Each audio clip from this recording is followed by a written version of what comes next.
You're listening to the Cricket Podcast.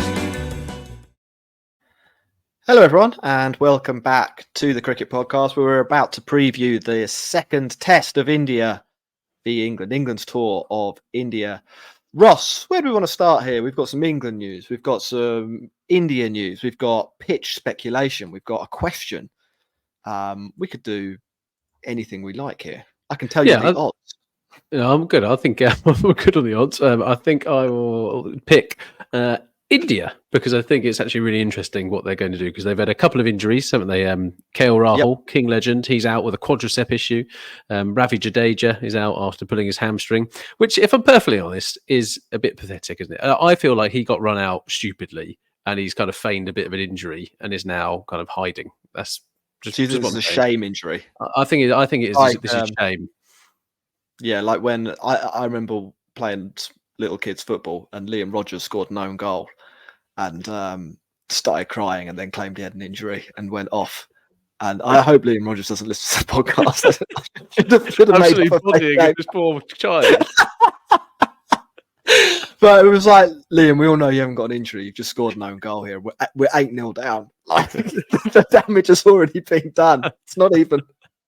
So I think there's an element. I think there's a slight element of that. I mean, that Ben Stokes bit of footing was magnificent, right? But I think there's a slight bit of a shame injury on that front. So there's some selection decisions to be taken. We know that Virat Kohli is still out of this Test match, so it gives opportunity. Is it Patidar who Sarfaraz Khan's been called up as well, and then there's a vying for the swapping of the Ravi Jadeja, so Washington Sundar, Kuldeep Yadav, kind of different options available to them, I suppose. Well, where do you think it's going to go? Like, I think it's actually quite a big loss. It's a bit of a leveler.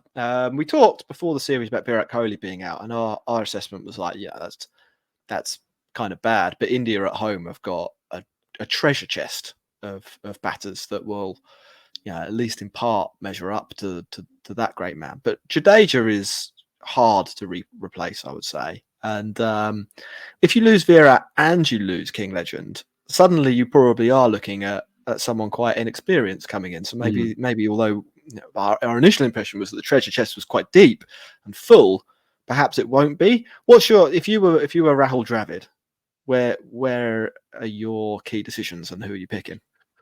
Yeah, I think you need that ballast in the middle order, right? I think there is that part where you need someone now. England have pretty much come out and said we might play a full frontline spin attack. So you need people who can play spin. I don't think England will go down that route. I think Jimmy Anderson will probably come into the lineup, and I think here you need someone who, is confident and got a bit of a point to prove. My selection, I would pick Sarfaraz Khan. I think he's had an unbelievable couple of years, like almost a Johnny Bairstow kind of purple patch for that time, and has got enough about him to do what he needs to do. Do I think Washington Sundar is the answer to replace Ravi Jadeja? No, I do not. But he's still a decent enough player. There's a couple of lefties in the England lineup, but they've already got Ashwin. So I don't really know why you'd have Sundar and there. Obviously, he's a little bit better with a bat. Well, a lot better with a bat than Kuldeep Yadav. But there is, I'm just disappointed there's no Shabazz Nadeem in the offering at the moment. When you say that, you mean you're disappointed from an England fan's point of view? Absolutely. Absolutely. Yeah. I think it's kind of a tricky one, isn't it? I mean, like for KL Rahul, you'd think that would be a relatively straight swap, and Rajat Patidar or Sarfaraz Khan are the two names. Patidar, in a sense, his first cab off the rank because he was in the squad already, but Sarfaraz Khan does look like he's probably quite a lot better at cricket than Patidar. So I don't know. That's anyone's guess how the Indian selection. India's selection is fucking weird anyway. Like England's is weird, but I mean India's, you just like Sarfaraz Khan has been knocking the door down, and it's like let's have three other people who can deserve a chance other than you. So it's a bit strange. Did you see his on Sarfaraz Khan? Did you see his brother Mushir has been tearing up the under-19s World Cup? I think he's hit a couple of tons. Well, maybe he'll get selected ahead of Sarfaraz Khan. Well, yeah. It wouldn't be the most ridiculous thing to happen in cricket history. So that we think that would be a fairly straight swap. And then you're saying that Kuldeep for Jadeja and you lengthen the tail is the way that they should go. I think so. I don't think they're going to roll out Shardul Thakur, are they? I think Washington Sundar is obviously not sure, but again, they know they can get. They know they can be got at now a little bit. I think that the fact that they went after Jadeja a little bit, Akshar Patel couldn't control the run rate. Neither could Ravi Ashwin as well. So I don't think adding in kind of is Washington Sundar a part-time off spinner. I think it's a. I wouldn't say he was a full-time off spinner, but I wouldn't say he was a part-time off spinner as well. Yeah, it's kind of it's a tricky one. I don't think I'd be trusting him to come into my lineup and be just like, right, you're going to offer thing. I think they need to be going for wickets. I think Kuldeep Yadav offers a little bit more with the ball. I think the wrist spinning part of it is a bit more enticing. But England have had Kuldeep Yadav's number in the past. It might not have been in red ball cricket, but certainly have had it in white ball cricket. So there might be a little bit there where they might just be a little bit reticent to do that. And depending on what the pitch is saying, there might be a bit of a reshuffling of the decks on that one, though they don't go in with kind of those kind of three spinners. But yeah, India a bit strange. We need to kind of know a little bit more about the pitch. Can I make an argument for Washington? I'm in agreement with you. I don't think his bowling's necessarily up to the task, and I think Ashwin is a lot better than him. But they'll want three spinners, so they're going to have to pick somebody. England have a few left-handers knocking around. They're maybe not as left-hander heavy as they've sometimes been, but there are some guys around for him to bowl at. He also bats left-handed, which is something that probably is a plus, bearing in mind Hartley being virtually incapable of bowling to left-handers and seemingly Muralitharan when it came to right-handers. So there's an element that India, who are already quite right-hand dominant in their top seven, will want somebody to break that flow up. And you even saw they were thinking about this in the second innings of the first test, because they sent Akshar way up the order to break up the Leach-Hartley tandem. That's offset slightly by some Leach news, and we'll get onto that in the England bit. England look like they won't be able to go lefty-lefty from both ends with the ball, which maybe detracts from this theory slightly. Well, that is the theory, basically. I'm looking at his bowling record. Averages 50 in tests, 6 wickets. Played 4 tests. It's not amazing, is it? First class record's not too bad. Averages 31. Doesn't average loads of balls per innings. But so I'm on the I don't know if he is a full-time bowler. It's a weird one, and I think they'll probably want that. So I think like you, I think Kuldeep is the right answer. But they could be rattled. They could be rattled, couldn't they? They could be just trying to make one batting order as long as possible. Why Washington might not be the worst decision ever. Yeah. I mean, I think I think I heard on the Edges and Sledges podcast, which I listened to this week, that India haven't scored a run after the 8th wicket has fallen, or the 7th wicket has fallen in 2024 so far. Obviously they bowled out. Oh no, that can't be true. That can't be true. No, it must have been 2 innings in a row where they didn't score a run after the 7th wicket fell, because they were rolled by England in the first innings this time, and then they had the 6 wickets for no runs in South Africa. So a tail, I think, is what I'm saying. The tail is a problem for India with Bumrah and Siraj, and you're not helping yourself if you add Kuldeep, who's like at best a number 10.5. He'll be batting 9. So there's reasons you'd go with Washington. I think they probably won't. Do you want to talk about England? That's quite a lot in India. Or do you want to give an India team? You can do a whole team for India if you want. I think out of that lineup, I won't be surprised if they go with Washington Sundar purely to elongate the batting lineup. But I just don't think that Shikhar Bharat, I thought, did a decent enough job. He looked okay with the bat. It looked a bit of a problem for England and did well and was on the receiving end of a pretty decent ball.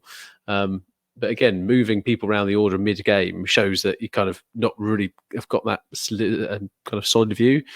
Actually, I might just stay out the order. Now Ashwin's now Jadeja's I out. think you will. Yeah, we might stay out the in order. my fake lineup. I'll do that. Then we'll talk about England. I had Rohit and Jaiswal. That's pretty controversial. Shubman Gill, Shreyas Iyer moving up to 4. I think they're going to go with Patidar, which I think might be a mistake at 5. Then I had Akshar at 6 in the Jadeja role. Jarrell, Ashwin, Kuldeep, Bumrah, and Siraj. So that's not as good as the first team they played, but it's still probably going to beat England if we're honest. Well, and what's interesting, like England don't have a better. I don't think England, or probably any team, have had a better chance of beating this India lineup. Right, the injuries that India have got are pretty significant. Right, Kohli's out. KL. They've got 4 main starters, almost 5 potential starters out. Shami. It's a big opportunity for England. If they can go 2-0 up, that's going to be incredible, and a long, long way back for India. So, yeah, they're going to probably do everything they possibly can do to avoid losing. But surely that would be the Chris Silverwood approach, where I think India should be taking a leaf out of the Bazball book and. There's cat content there for anyone watching on YouTube. Take a leaf out of the Bazball book and go as attacking as they possibly can do. Don't be picking your kind of number 9 for how well he bats. Be picking him on how good he is at taking wickets. That is going to give you the most opportunity to win the Test match against England. I mean, I think like what we're saying is that picking a cricket team should be quite simple. You pick the guys who are going to score the most runs in your batting positions, Sarfraz, and you pick the guys who are going to take the most wickets in your bowling positions, Kuldeep, and you don't overthink it. But it's India. Should we talk about England? There's a couple of things we want to talk about here. One, I think it's funny how it's suddenly been reported that England are considering playing 4 spinners when that is really funny. Isn't what they said. This seems to be based on like one of those Indian Twitter aggregators like Crazy Crick Johns or is it Muhammad Alvora, the ones where it's not news is like 80% nonsense, and it'll be like a really select part of a quote that someone has said. Projected like, this is Brendan McCullum has said England are going to play 4 spinners. This is actually what Brendan McCullum said. He was talking about Bashir coming into the side, and he said Bashir, again like Tom Hartley, has little first-class experience, but we thought his skills could help us here. The guys gave him a huge cheer, and he witnessed the Test win. This is obviously about him coming over. He comes into the calculations for the next Test. If the wickets continue to spin as much as we saw in the first Test as the series go on, look. We won't be afraid to play all spinners or a balance of what we've got, which is a lot more diplomatic than England are going to play 4 spinners in the next Test. In any event, Jack Leach can't play, so I don't know where this magical extra spinner is coming from, unless they're going to go with 3 spinners plus Joe Root as the 4th spinner, and that's it. Dan Lawrence comes in. Yeah, Dan Lawrence. Dan Lawrence from Root picking up some extra overs. What do you think England, or how do you think England are going to shape up? We're pretty sure that Leach will not feature with his hematoma. So I think if England picked all spinners, there'd be a lot of heart attacks in the Lords membership. So that is probably a while away. I do think that based upon what I've read about the pitch, they're saying it's going to seem a little bit more than Hyderabad. Again, who can trust the reports that are coming out locally on the ground, right? My view would be that India are going to play to their strengths and are going to look to pick Bumrah and Siraj in that front. England will... I can't see them playing 3 spinners with Jack Leach out. I think it's too much of a risk. I think they'll want a little bit of control. I think Jimmy Anderson will come back in to play that control role that kind of Leach's kind of given them. Like Leach's economy kind of gives it, is what they can attack with at the other end. Will Mark Wood play? I mean, he's had kind of a day off in this Test match. He's probably been able to rest. He was a point of difference and only bowled 25 overs in the last Test match. Should be pretty fit and firing. But they've got Ollie Robinson in the wings as well, and Gus Atkinson's there. But I think it'd be a long shot to pick Gus. So I think England will stay with the team they've got with Anderson replacing Leach in their bowling lineup. Joe Root bowled 40 odd overs. Like he's fine. Yeah, I think they might go a little bit differently. I think they will bring Bashir in, but I think that gives them kind of a choice between.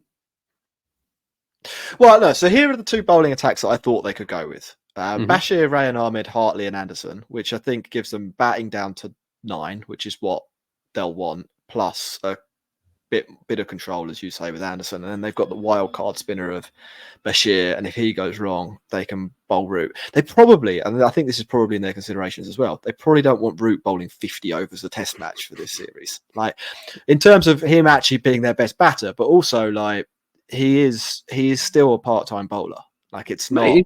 He's got nearly a good record as, I don't know, I'm going to pick someone out of thin air here, Jack Callis. Not quite Shaq Callis. He's got his bowling average is nearly as good as Ashley Giles. That's the. Well, I mean, he's only one person worse than Jack Callis, as we all were. The king of Spain. That was it, wasn't it? The 2000s dominated by the all-rounder Jacques Callis and Ashley Giles. So I think that's one option. And then I thought they could go for a little bit more of a wild card, bring Robinson in, and then Anderson or Wood, Rayan and Hartley keeping their roles. Use Root a lot, and that gives them batting all the way down to 10 plus 2 seamers. And I think if you look at this is pretty hard to judge, to be honest. At Vizag, seamers have had some joy in the past. So the last 2 tests that are played there, Anderson 3 for 62 in one of the innings. Stuart Broad took 4 for 33 in the second innings. And Mohammed Shami has 5 for 35 against South Africa a couple of years ago. So it's like, wickets are, in theory, gettable by seam bowlers. We'll put a little bit of a caveat in here that Ashwin took about 700 wickets in those 2 test matches. So who knows for sure? And we probably, if I was going to hedge my bets, I would say this pitch is likely to spin. So maybe you don't want to fall into that Ahmedabad trap. But so there's another option there of what do England want to do from a batting perspective. I know we just talked about India and saying like they need to go attacking, like don't think around extending your back line up, etc. Dan Lawrence is might not be proven at test level in terms of his bowling, but is a handy off spinner, right? So actually, if they wanted to kind of give him the overs and split them between himself and Root, I think it comes too soon for Bashir. If I'm perfectly honest, they've already risked it with Hartley, and it's kind of it's somewhat come off. Like the first innings was a bit of a disaster, second innings was a masterstroke, so it's kind of neutral. Putting in Bashir and Hartley in his second Test match, I'm sitting there like, hang on a minute. I think Dan Lawrence with his little action might be able to get through 15, 20 overs with Joe Root getting through 15 odd overs, whatever, and maybe that is enough. I'm going to tell you now that is bonkers. Like he has taken. I think he might even have taken fewer first-class wickets than Bashir. He's taken 20. No way. No way. Yeah, ever. Average is 43. He's played 118. He's played 180. This is in first-class cricket. Washington Sundar averages 31 in first-class cricket. He's played 118 matches. He's only even bowled in 53 of the innings. He's only bowling in 25% of the innings. And when he does bowl, he's only bowling sort of at an average of 6 overs. Like he's definitely not. He's sub-Root. Do you know what I've done here? I've thought I was playing Brian Lara cricket. That's what I think I've been doing. I've gone, this guy can pull me a couple of overs on easy difficulty. Right. He's got a giant circle, so the guy batting won't know exactly where it's going to land. Exactly. Yeah. Okay, maybe that is even too left field for England. But I do like Dan Lawrence. I think that, yeah. I mean, like, if I was going to hedge my bets, I'd say I think this is the test where they'll try 2 seamers. Because they've won the first test, they can have a little bit of a punt. And if this turns out to be a raging Bunsen, well, they might have lost anyway without Leach, and they can adjust for the rest of the series and go down the Baz plan. So what do you think about Rian Ahmed? What do you think about Rian Ahmed? Because he was used kind of sparingly, wasn't he? In 6 overs he bowled, wasn't entirely trusted, going at kind of over 5s in. Well, this is part of the reason. This is part of the reason why I think England went for spinners deluxe in the first test. I think there are times when Rayan Ahmed will be quite dangerous, and there are times when he'll be cannon fodder. And I think that's probably the same for Joe Root, and I think that's probably the same for Tom Hartley. But there are also times when the conditions will align, and Tom Hartley will get a nice long spell or a decently long spell just against right-handers, or Root will have some rough to bowl into and he'll fire it in. And there'll probably be times when the bounce goes a little bit up and down and the overspin that a leg spinner gets will really come into play. So I don't know if it'll be this test, but I think in the England's broad strategy of having an extra spinner around, but especially someone who can sort of double in these sorts of tests, who can double as a left arm spinner because they're spinning the ball away from the right hander, isn't the worst thing to have. And his batting's all right. And with Root, is with Root able to pick up, a bunch of overs, you can carry a little bit of a luxury player like that. Do I think he's going to like average 20 or skittle India at any point? No, I don't think there's that much evidence of that. But there might be moments where he really comes into the game and takes 2 or 3 quick wickets, and England are probably pretty happy with that. I think that's fair. Like they're bowling by committee, really, aren't they? I think it is there is no hang your hat on bowler in this lineup apart from potentially Leach, and he isn't in the team for this test. So it's kind of like you've got a bunch of different keys, haven't you? It's like someone. It's like a janitor. You've got so many different keys. It opens something, but you've come to this door that you're up against. It's like one of these keys is going to be able to open this door, and England are taking that approach to picking their bowlers. I like it. The other left field suggestion: pick Ollie Robinson. He can bowl some seam, and then when it starts to spin, make him bowl off spin. So options. Well, and Anderson could bowl left arm spin as well. We're solving so many big.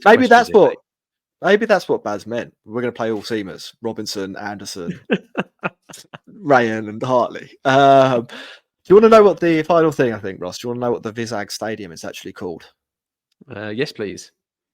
The Dr. Y.S. Rajashakar Reddy Andhra Cricket Association, Visakhapatnam District Cricket Association Cricket Stadium.